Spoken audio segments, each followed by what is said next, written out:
arrogant space pirates thought the old Earth myth of the Siren was just a fairy tale.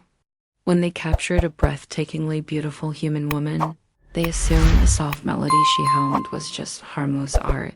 But as those mesmerizing sound waves turned into a lethal weapon that paralyzed the nervous systems of the entire crew, they realized too late that the most dangerous thing in the universe is a human song. The Kaelens were the most feared race in the galaxy. With their silicon and crystal-based biology, they were nearly indestructible warriors. Their massive dreadnought, the broken prism, had enslaved countless worlds. To them, humanity was just a fragile, primitive species made of flesh and bone. When they raided a civilian human transport, their only prize of interest was a delicate, dark-haired human woman named Seraphina, who caught the eye of the Kaelen warlord, Xyler. They locked her in a transparent, energy-shielded cell in the ship's colossal engine room. Xyler expected this fragile meat sack to tremble in fear and beg for mercy. But the Kaelens didn't understand one crucial element of human history. Women who weaponize their beauty and sexuality have always brought down the greatest empires. Outside the cell, the two towering Kaelen guards had grown strangely restless over the past few hours. Seraphina wasn't crying. She wasn't trembling. She sat on the cold metal bench in the center of the cell with the absolute confidence of a queen on her throne. Light and shadow acted as a natural backdrop, emphasizing her dangerous aura. The dim light filtering from above caught the dark, silky waves of her hair cascading over her shoulders. Half of her face was cloaked in shadow, while the other half was illuminated like a flawlessly sculpted marble masterpiece. This chiaroscuro lighting revealed her primal, mysterious, and lethal shadow archetype.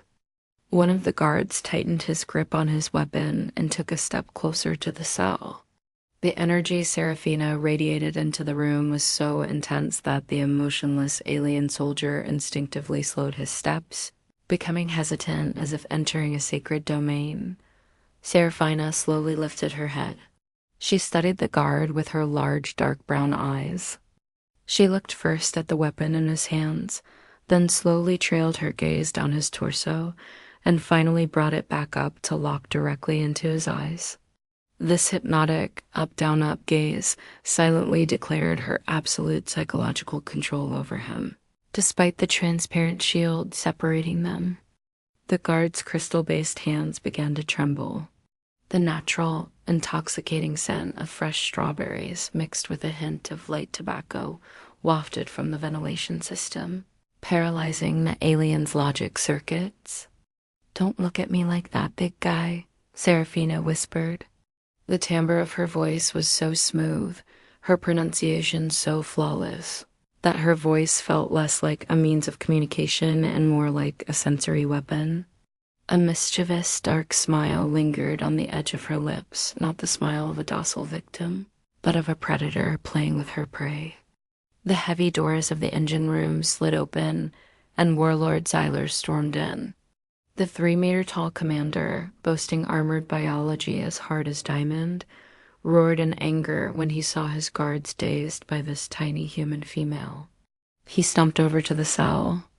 "You creatures of flesh are so strange," Xyler stated, his mechanical translator emitting a harsh, static-filled voice. "Your planet will soon be ours, and you will simply remain a silent trinket in my collection." Seraphina stood up. Her movements were so fluid, so full of grace, that even Xyler had to pause his speech for a moment. She walked slowly toward the energy shield. The blue glow of the force field illuminated her smooth collarbones and delicate neck. Using the renowned human trait of witty banter, she tilted her head slightly. "A silent trinket?" Seraphina said, a dangerous, mocking glint in her eyes. "But Warlord, my kind wasn't created to be silenced. We are the ones who sing in the dark." The aliens believed humans were physically weak. However, they hadn't accounted for the magnificent evolutionary structure of human anatomy, specifically the vocal cords. The human voice, when utilized at the exact right frequency and octave, possessed the power to vibrate not just the air, but molecular structures themselves. Seraphina took a deep breath. Her flawless, full lips parted. At first, it was just a low-pitched hum. It was a dark, melancholic rendition of an antique lullaby that used to draw sailors to the rocks. Xyler prepared to laugh mockingly. But within seconds, Seraphine's voice began to rise in layer. The unique resonance of the human voice amplified within the acoustics of the engine room, building up until it hit a piercing, flawless soprano note. Xyler's smile froze, because the sound wasn't just attacking their ears, it was directly assaulting their silicon-based cellular structures.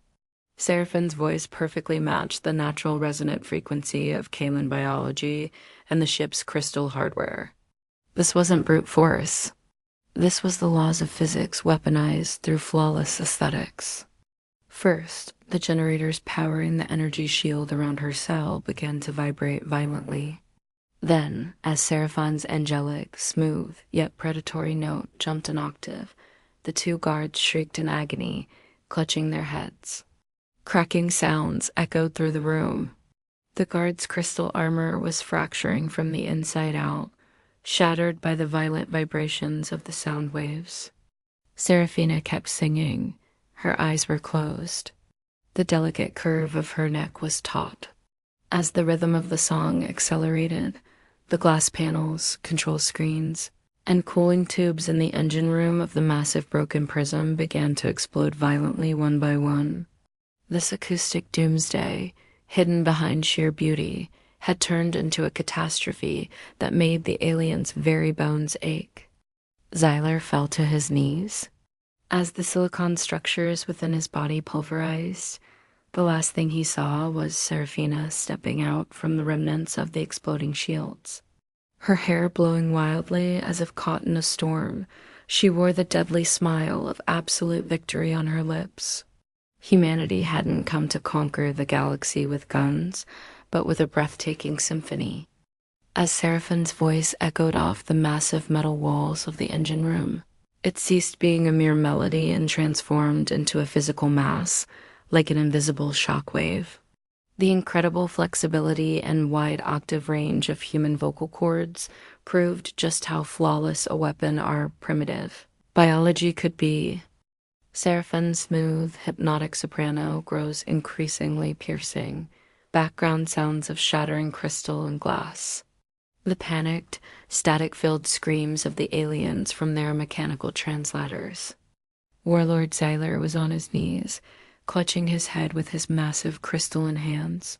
Seraphine's voice had struck the exact resonant frequency of the Kaelen race's silicon-based cellular structure. First, the generators of the impenetrable energy shield that imprisoned her exploded with a high-pitched whine. The blue beams of light sparked and died out. When the shield vanished, Seraphina didn't stop singing for a second. Her eyes were closed. She had tilted her head back slightly, her smooth, swan-like neck forming a flawless curve. Her voice now resembled the deadly siren's call mentioned in mythological texts, rather than a simple song. Xyler's crystal armor began to crack from the inside out like a spider web. As the massive alien commander crumbled to dust under the sheer violence of that mesmerizing sound, the last thing he felt wasn't pain, but the realization of what a breathtaking apocalypse this delicate woman truly was. Beauty wasn't just a visual feast. It was a sensory illusion that paralyzed the victim's will. Seraphina stepped gracefully over the remains of the shattered energy shield with her bare feet. Her flowing movements made her look like a ballerina dancing in zero gravity. As she passed the lifeless, pulverized remains of Xyler, she slowed the rhythm of her song. She transitioned her piercing, destructive soprano note into a smooth, low-pitched, seductive hum. When the heavily armored Kaelen reinforcement units burst through the engine room doors, they froze at the sight before them. They raised their weapons, but the low, vibrating hum slipping from Seraphine's lips instantly induced numbness in their silicon nervous systems. Seraphina walked toward them, lightly tossing her silky black hair over her shoulders. She carried no physical weapons, but the mysterious and dark shadow in her gaze had already captured her prey completely. The long, dark corridors of the broken prison dreadnought no longer echoed with the sounds of laser fire or heavy boots. The only sounds left were Seraphine's hypnotic lullaby and the soft padding of her bare feet on the metal floor. The classic femme fatale archetype, weaponizing her beauty and charm, was now single-handedly dismantling a heavily armored alien ship among the stars. The camera tracked Seraphina through the ship's security systems.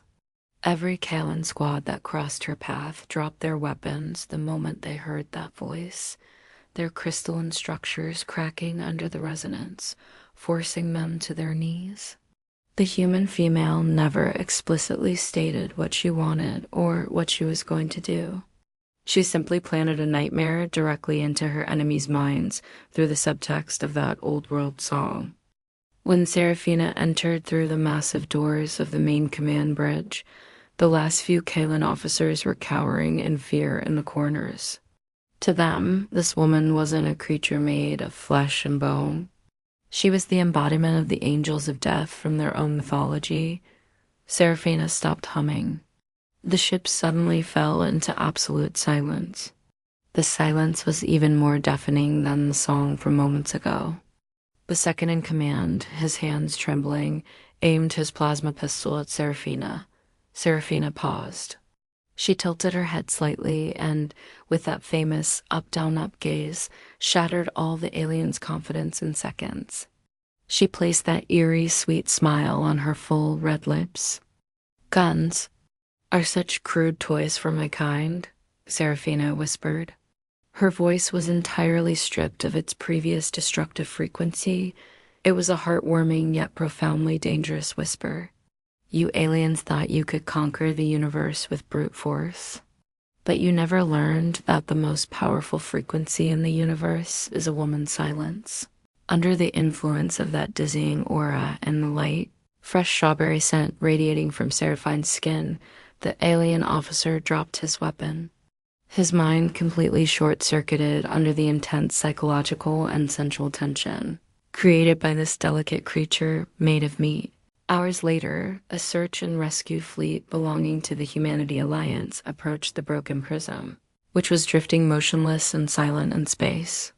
Heavily armored human space marines blew the airlocks and breached the ship, prepared for the worst. They assumed there would be nothing left of a civilian woman kidnapped by the most dangerous race in the galaxy. But when they entered the command bridge, the barrels of their weapons lowered in sheer astonishment. The bridge was entirely covered in the cracked, pulverized crystal remains of Kaelen corpses. And right in the center of that destruction, sitting gracefully in the massive captain's chair, was Seraphina. She had her legs crossed, using her slender, manicured fingers to adjust the silky hair cascading over her shoulders. There wasn't a single scratch on her. The Marine commander lifted the visor of his helmet and looked around in horror. "Ma'am, are you all right? What happened to all these aliens?" Seraphina leaned back against the edge of the chair. Her red lips slowly parted, and she offered a smile that chilled the blood of even the hardened space marines, yet remained seductively innocent. "We just listened to some music, Commander," she whispered, "but I suppose they couldn't keep up with the rhythm." From that day forward, no alien race in the galaxy dared to attack a human ship, because they had learned a terrifying truth. Humanity's greatest weapons were not massive cannons or warships. Their greatest weapons were their smooth-skinned, red-lipped women and the old-world songs they whispered in the dark.